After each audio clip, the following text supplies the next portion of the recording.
नमस्कार दोस्तों, स्वागत है आपका सपनों भरी दुनिया में। आप सभी को मेरी प्यार भरी राम राम। दोस्तों, इस दुनिया में हर कोई प्यार और इज्जत का भूखा होता है। अगर हम किसी को इज्जत देते हैं तो हम ये आशा करते हैं कि वो भी हमारी कद्र करे, हमारी भावनाओं को समझे। पर अक्सर ऐसा होता है कि हम तो सामने वाले की कद्र करते हैं पर सामने वाला हमारी कद्र नहीं करता। ऐसी स्थिति में हम बहुत निराश हो जाते हैं, हम दुख से भर जाते हैं। हम सोचने लगते हैं कि हम में ऐसी क्या कमी है कि सामने वाला हमारी कद्र नहीं करता, जबकि आप उसकी भरपूर कद्र करते हैं। यह हमारे जीवन में एक भयानक स्थिति पैदा कर देता है। हम निराशा से घिर जाते हैं और हम अपने अंदर नेगेटिव फीलिंग को बढ़ावा देते हैं। तो जानिए कि जब कोई हमारी इज्जत नहीं करता तो हम क्या क्या चीज़ें कर सकते हैं।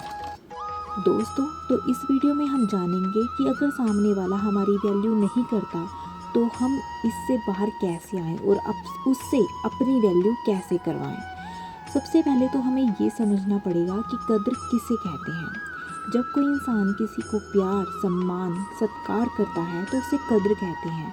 मतलब जब हम किसी को प्यार दें, सम्मान दें, सेवा करें, उसकी इज्जत करें तो उसे कद्र कहते हैं। और ऐसी स्थिति में हम भी सामने वाले से कुछ ना कुछ वापस में चाहते हैं कि वो भी हमारी थोड़ा सा सत्कार करे, प्यार करे। अगर ऐसा नहीं हो रहा है तो हमें कुछ बातों का ध्यान रखना चाहिए।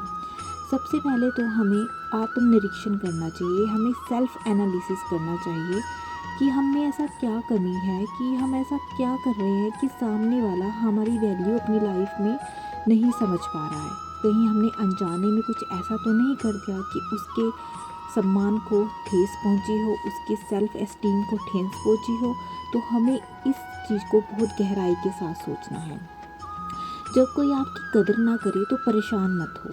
ये सोचे कि उस आदमी को आपकी कदर की पहचान ही नहीं है। यह आपका नुकसान नहीं है, यह उसका नुकसान है कि वह आप जैसे हीरे को समझ नहीं पा रहा है, आप जैसे हीरे की कदर नहीं कर पा रहा है। दोस्तों, ये समय ही है, एक समय ज़रूर आएगा जब उसे आपकी कदर महसूस होगी। जब आपको ये लगना शुरू हो जाए कि आपने अपनी तरफ से पूरी कोशिश कर ली है पर सामने वाला फिर भी आपसे कदर नहीं कर रहा, आपकी लाख कोशिशों के बावजूद भी वह आपको वैल्यू नहीं कर रहा, तो दोस्तों बात कड़वी है पर उससे दूर हो जाना ही सही है। आपकी ज़िंदगी अनमोल है। आप ऐसे व्यक्ति के साथ अपना गुजारा नहीं कर सकते जो आपकी कदर ना करे। तो दोस्तों, यह आपको सोच समझ के निर्णय लेना है कि आपको उससे दूर रहना है या उसके साथ रहना है। दोस्तों, कई बार कमी हम में ही होती है और हम सामने वाले पर दोष लगा रहे होते हैं। कई बार सोचिए कि कहीं आप हर वक्त शिकायत तो नहीं करते रहते, कई बार आप हर वक्त सिर्फ लोगों को सलाह तो नहीं देते रहते, कहीं आप उनकी कमियां तो नहीं निकालते रहते, कहीं आप उनको कभी भी अप्रिशिएट तो नहीं करते। तो दोस्तों, ये भी रीज़न हो सकते हैं कि सामने वाला आपसे बोर हो गया है और उसने आपकी कद्र करनी छोड़ दी है, आपकी वैल्यू करनी छोड़ दी है। दोस्तों, अगर हम अपने हिसाब से सामने वाले की कद्र कर रहे हैं और वो हमारी कद्र नहीं कर रहा है तो हमें बिना निराश हुए उसकी कद्र करते रहना चाहिए, क्योंकि कई रिश्ते ऐसे होते हैं जिन्हें हम चाहकर भी नहीं छोड़ सकते। गीता के श्लोक में भी लिखा है, कर्मण्येवाधिकारस्ते मा फलेषु कदाचन। भगवान श्री कृष्ण इस श्लोक के माध्यम से अर्जुन को कहना चाहते हैं कि मनुष्य को बिना फल की इच्छा से अपने कर्तव्यों का पालन पूरी निष्ठा व ईमानदारी से करना चाहिए। यदि कर्म करते समय फल की इच्छा मन में होगी तो आप पूर्ण निष्ठा के साथ वह काम नहीं कर पाओगे। निष्काम कर्म ही सर्वश्रेष्ठ परिणाम देता है।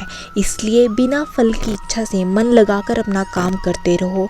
फल देना, न देना और कितना देना, ये सब बातें परमात्मा पर छोड़ दो, क्योंकि परमात्मा ही सभी का पालन करता है। इसलिए अगर सामने वाला आपकी कदर नहीं कर रहा है तो कोई बात नहीं, हमको उसकी कदर करते रहना चाहिए। एक ना एक दिन ये बात उसे समझ में आ जाएगी और वो हमारी कदर करने लगेगा। दोस्तों, आपको वीडियो अच्छी लगी हो तो चैनल को सब्सक्राइब ज़रूर करिएगा। धन्यवाद।